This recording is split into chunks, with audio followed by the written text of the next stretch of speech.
বন্ধুরা এই 2024 সনের মাঝামাঝি সময়ে এসেও কিন্তু আমরা অনেকেই একটা প্রপার ওয়েতে জিমেইল অ্যাকাউন্ট খুলতে পারি না। তো আজকে আমি আপনাদেরকে দেখাবো যে কিভাবে আপনারা প্রপার ওয়েতে একটা জিমেইল অ্যাকাউন্ট খুলতে পারেন। তো আমরা যদি অ্যান্ড্রয়েড ফোন ব্যবহার করি অবশ্যই কিন্তু আমাদের একটা জিমেইল অ্যাকাউন্ট দরকার হয়। আমরা জিমেইল অ্যাকাউন্ট ছাড়া কোনো কাজ করতে পারি না। তো চলুন এবার আমি আপনাদেরকে দেখিয়ে দিচ্ছি কিভাবে আপনারা একটা জিমেইল অ্যাকাউন্ট খুলবেন। প্রথমে আপনারা চলে যাবেন আপনাদের ফোনের গুগলে। তো আমি আমার ফোনের গুগলে চলে আসছি, দেখতে পাচ্ছেন। এরপর এই যে উপরে আইকনটা দেখতে পারবেন, এই আইকনটায় চলে যাবেন। এখানে আসার পরে যদি আপনার ভিতরে জিমেইল অ্যাকাউন্ট থাকে সেগুলো এখানে শো করবে, অন্যথায় যদি না থাকে শো করবে না। আপনারা চলে যাবেন অ্যাড অ্যানাদার অ্যাকাউন্ট, এই যে অ্যাড অ্যানাদার অ্যাকাউন্ট এটার ভিতরে চলে যাবেন। এখানে আসার পরে এই যে গুগলে নিয়ে আসবে, এখানে এই যে গুগল বলে অপশনটা, এর গুগলের ভিতরে চলে যাবেন।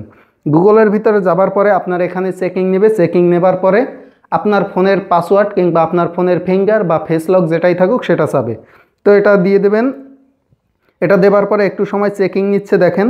চেকিং নেবার পরে ক্রিয়েট অ্যাকাউন্ট বলে একটা অপশন পাবেন। যদি আপনার আগে জিমেইল অ্যাকাউন্ট থাকে সেটা তো উপরে থেকে আপনি লগ ইন করতে পারবেন, না হয় আপনি ক্রিয়েট অ্যাকাউন্টে চলে যাবেন। তো আমি ক্রিয়েট অ্যাকাউন্টে চলে যাচ্ছি। ক্রিয়েট অ্যাকাউন্টে যাবার পরে এখানে দুইটা অপশন পাবেন, ফর মাই পার্সোনাল ইউজ আর একটা হচ্ছে for work or my business. মানে আপনি কি নিজের পার্সোনালি ব্যবহারের জন্য অ্যাকাউন্টটা খুলবেন নাকি আপনার ব্যবসায়ের জন্য। তো আমরা সচরাচর সবাই নিজের পার্সোনাল কারণে জিমেইল অ্যাকাউন্ট খুলি। তো এখানে আমরা ফর মাই পার্সোনাল ইউজ দিয়ে দেব, ব্যাস দিয়ে দিলাম। এরপর এখানে আপনার জিমেইলের নামটা দেবেন। তো আমি আমার নামটা দিয়ে দিই, দেখেন এখানে এবিসিডি, যা আপনার ইচ্ছা আপনি একটা নাম দিয়ে দেবেন। আমি আপাতত এবিসিডি দিয়ে দিলাম। তো আমি একটা এবিসিডি নাম দিয়ে দিলাম। এরপর আপনার ইউজার নেম আপনি দিলেও দিতে পারেন, নাও দিতে পারেন, এটা অপশনাল। তো এটা আমি রেখে দিলাম, আপনারা চাইলে দিবেন, না চাইলে দিবেন না। এরপর এখান থেকে আপনারা নেক্সটে চলে যাবেন। তো নেক্সটে আসার পরে এখানে আপনার ডেট অফ বার্থটা সিলেক্ট করে দিতে হবে। তো আপনার জন্ম তারিখটা দিয়ে দেন, আমি দিয়ে দেই আমার জন্ম তারিখটা।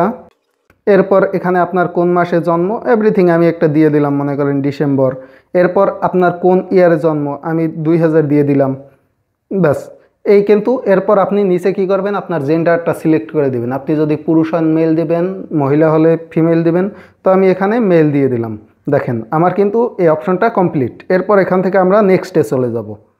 তো নেক্সটে আসার পরে আপনার কিন্তু এখানে জিমেইল অ্যাকাউন্ট বাই ডিফল্ট দুইটা নাম দেয়া আছে, দেখেন দুইটা কিন্তু বাই ডিফল্ট নাম পাচ্ছেন। আর একটা আপনি চাইলে create a own Gmail address, মানে আপনার নামের সাথে মিল করে বা যেভাবেই হোক আপনি নিজের মতো করে একটা জিমেইল সেট করে নিতে পারবেন। তো আমি সেটাই দেখাচ্ছি, আমি নিজের মতো করে একটা সিলেক্ট করি।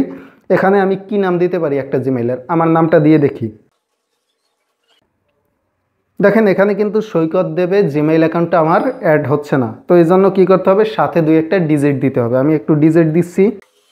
তো আমি এখানে তিনটা সৈকত দেবের সাথে তিনটা জিরো দিয়ে দিছি, এবার নেয় কিনা দেখি। দেখেন এবার কিন্তু নিছে। এরপর কি এখানে আপনাকে একটা পাসওয়ার্ড সেট করে দিতে হবে। তো আমি পাসওয়ার্ডটা সেট করে দিচ্ছি। তো এখানে অবশ্যই আপনারা একটা স্ট্রং পাসওয়ার্ড দেওয়ার চেষ্টা করবেন।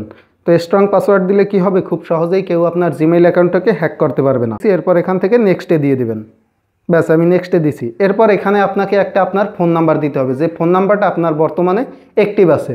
তো আমি আমার একটা ফোন নাম্বার দিয়ে দিচ্ছি, দেখেন। ও এখানে আরেকটা কথা, আপনি যদি অন্য কোনো দেশ থেকে জিমেইল অ্যাকাউন্ট খুলতেছেন তাহলে কিন্তু এই যে কর্নারে বাংলাদেশের পতাকার মতো দেখছেন, এখান থেকে আপনি যে দেশে আছেন ওই দেশের কোডটা সিলেক্ট করে দিবেন বা ওই দেশটা সিলেক্ট করে দিবেন। আমি যেহেতু বাংলাদেশে আছি সো আমি বাংলাদেশেরটাই থাক। তো এখানে আপনি একটা নাম্বার দিয়ে দিবেন। তো এখানে আমি আমার ফোন নাম্বার দিয়ে দিছি। এরপর এখান থেকে আপনারা নেক্সটে দিয়ে দেবেন।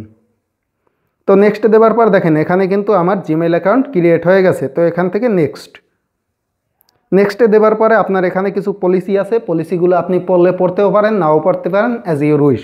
এরপর কি করবেন, এখান থেকে আই এগ্রি দিয়ে দেবেন, মানে আপনি জিমেইল অ্যাকাউন্টটা খোলার সাথে সম্মত। তো আই এগ্রি দিয়ে দিবেন। আই এগ্রি দেওয়ার সময় কিন্তু একটু লোড নেবে, দেখতে পাচ্ছেন আপনারা যে একটু লোড নিচ্ছে। তো আমার কিন্তু জিমেইল অ্যাকাউন্টটা খোলা হয়ে গেছে, আপনারা দেখতে পাচ্ছেন এই যে গুগল সার্ভিস বলে অপশন আসছে, এখানে একটু লোডিং নিচ্ছে। এরপরেই দেখতে পারবেন যে আমার জিমেইল অ্যাকাউন্টটা খোলা হয়ে গেছে। 1 মিনিট একটু ওয়েট করেন আপনারা। দেখেন আমার কিন্তু এখানে আমি যে জিমেইল অ্যাকাউন্টটা এইমাত্র খুলছি সেই জিমেইল অ্যাকাউন্টটা কিন্তু আমার এখানে খোলা হয়ে গেছে। এবার আমি এখান থেকে একটা রিফ্রেশ দিয়ে দেই। তো এবার আমরা দেখব যে আমাদের জিমেইল অ্যাকাউন্টটা খোলা হয়েছে কিনা। এজন্য আমরা আবার গুগলে চলে যাব। গুগলে চলে আসলাম। গুগলে চলে আসার পরে দেখেন এখানে কিন্তু আমার অটোমেটিক জিমেইলটা খোলা হয়ে গেছে। এই যে কর্নারে কিন্তু আপনারা এ লেখা দেখতে পাচ্ছেন, এ লেখা দেখতে পাচ্ছেন কি, এর ভিতরে যদি আমি চলে যাই, এই এলাকার ভিতরে গেলে এই যে এবিসিডি আমার যে জিমেইল অ্যাকাউন্টের নাম সেটা কিন্তু এখানে নিচে শো করতেছে, আপনারা দেখতে পাচ্ছেন। এই জিমেইলটা কিন্তু এইমাত্র আমরা খুলছি। তো তো এভাবে আপনারা প্রপার ওয়েতে একটা জিমেইল অ্যাকাউন্ট খুলতে পারেন। এরপরও একটা জিমেইলের ভিতরে আরও অনেক কাজ আছে, যেমন আপনি আপনার জিমেইলে একটা রিকভারি নাম্বার অ্যাড করতে পারেন, জিমেইলে একটা রিকভারি মেইল অ্যাড দিতে পারেন। এই জিমেইলটায় যদি কোনো সমস্যা হয় তাহলে ওই নাম্বার বা মেইলের মাধ্যমে আপনারা জিমেইল অ্যাকাউন্টটাকে রিকভারি করতে পারেন। এরপর জিমেইলটা আপনার প্রপার কাস্টমাইজ আছে কিনা, আপনার জিমেইলের ভিতরে ছবি অ্যাড করতে পারেন। এরকম কিন্তু জিমেইলে অনেক কাজ আছে, এগুলো আমি ধাপে ধাপে একটার পর একটা ভিডিও দেব।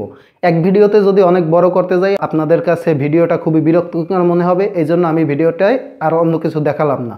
তো আজকে এই পর্যন্তই, জিমেইল অ্যাকাউন্ট কীভাবে খুলতে হয় দেখিয়ে দিলাম। আশা করি পরের ভিডিওগুলো আপনারা মন দিয়ে দেখবেন।